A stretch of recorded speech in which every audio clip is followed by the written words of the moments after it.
As you already know, the assassin's bullet came within a quarter of an inch of taking my life. So many people have asked me, what happened? Tell us what happened, please. And therefore, I will tell you exactly what happened, and you'll never hear it from me a second time because it's actually too painful to tell.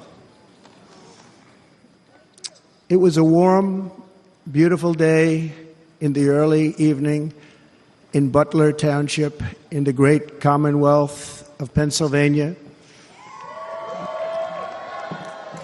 Music was loudly playing, and the campaign was doing really well.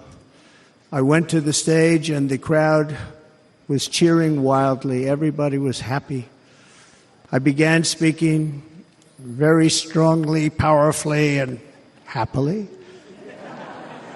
because I was discussing the great job my administration did on immigration at the southern border. We were very proud of it.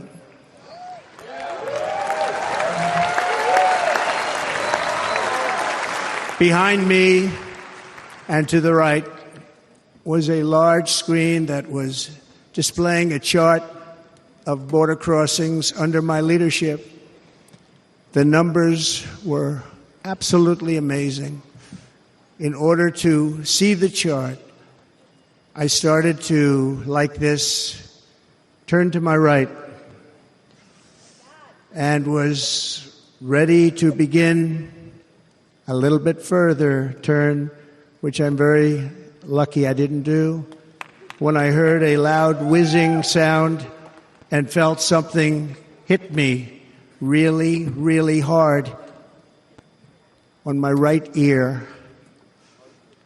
I said to myself, wow, what was that? It can only be a bullet.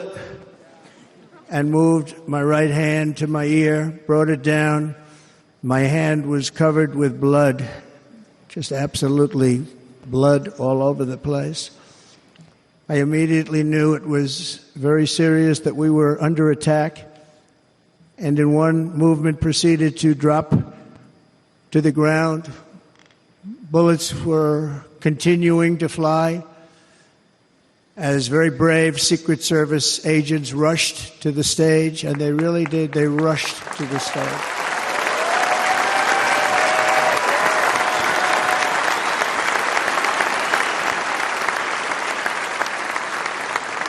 These are great people at great risk, I will tell you, and pounced on top of me so that I would be protected.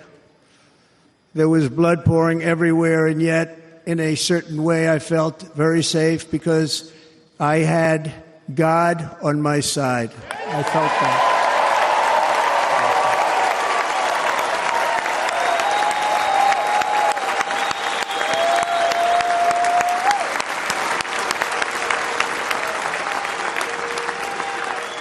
The amazing thing is that prior to the shot, if I had not moved my head at that very last instant, the assassin's bullet would have perfectly hit its mark, and I would not be here tonight. We would not be together.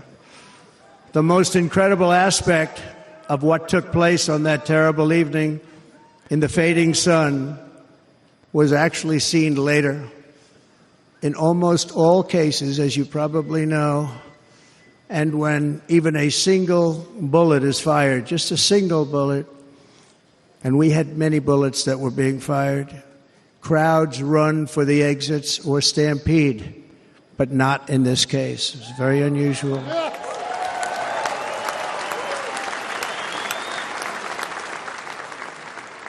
This massive crowd of tens of thousands of people stood by and didn't move an inch.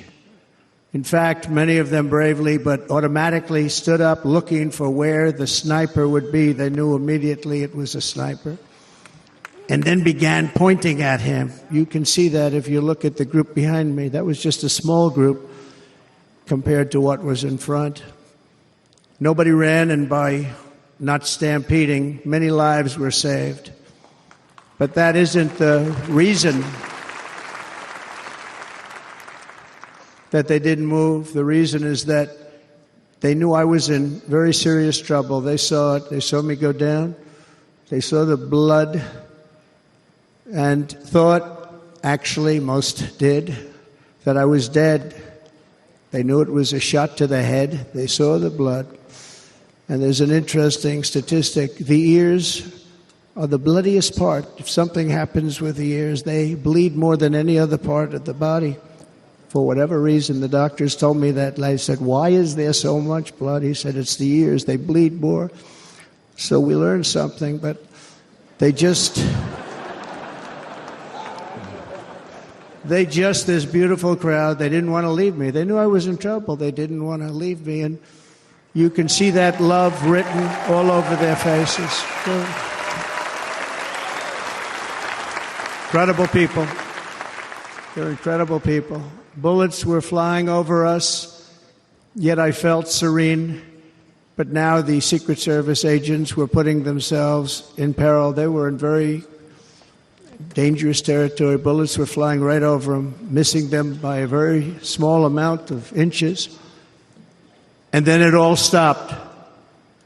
Our Secret Service sniper, from a much greater distance and with only one bullet used, took the assassin's life, took him out.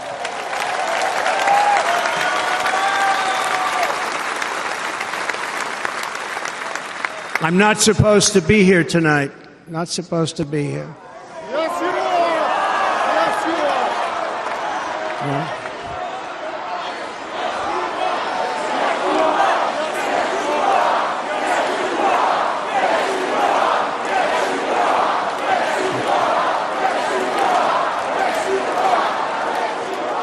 Thank you.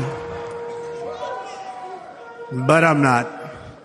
And I'll tell you, I stand before you in this arena only by the grace of Almighty God.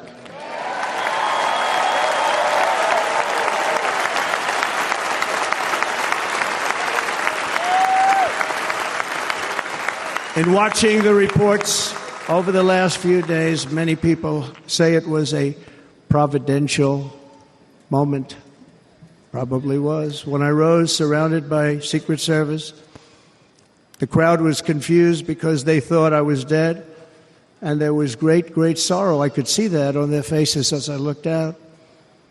They didn't know I was looking out. They thought it was over. But I could see it, and I wanted to do something to let them know I was okay. I raised my right arm, looked at the thousands and thousands of people that were breathlessly waiting, and started shouting, "Fight, fight, fight."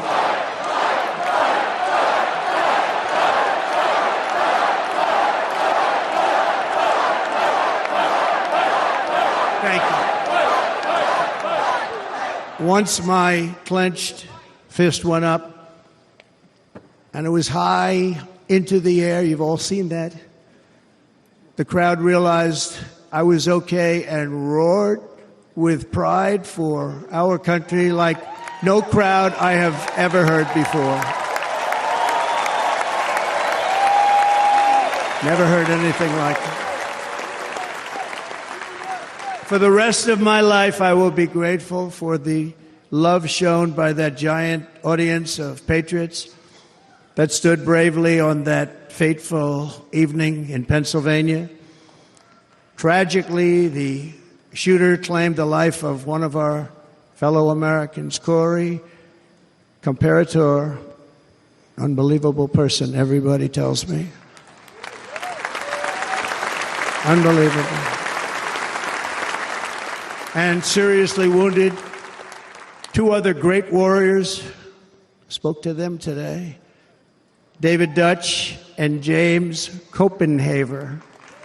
Two great people. I also spoke to all three families of these tremendous people. Our love and prayers are with them and always will be. We're never going to forget them. They came for a great rally. They were serious Trumpsters, I want to tell you. They were serious Trumpsters and still are.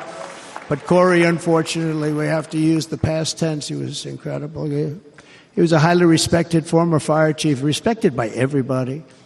Was accompanied by his wife, Helen, incredible woman. I spoke to her today, devastated, and two precious daughters. He lost his life selflessly acting as a human shield to protect them from flying bullets. He went right over the top of them and was hit. What a fine man he was.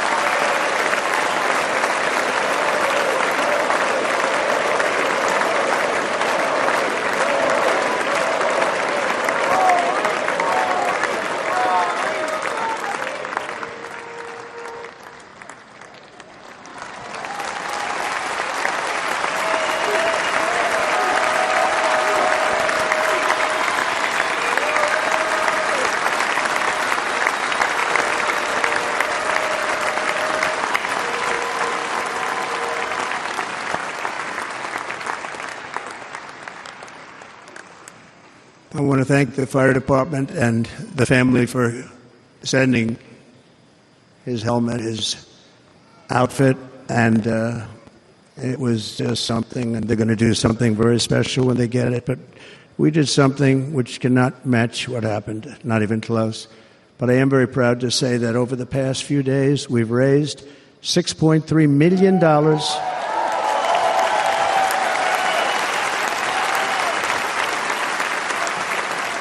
for the families of David, James, and Corey, including from a friend of mine just called up. He sent me a check right here. I just got it. $1 million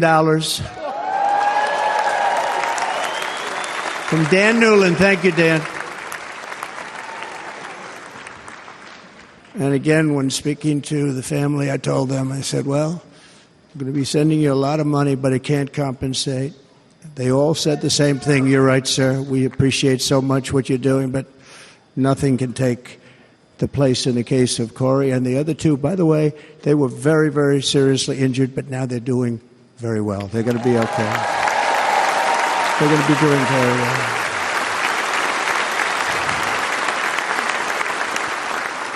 They're warriors. So now I ask that we observe a moment of silence in honor of our friend Corey.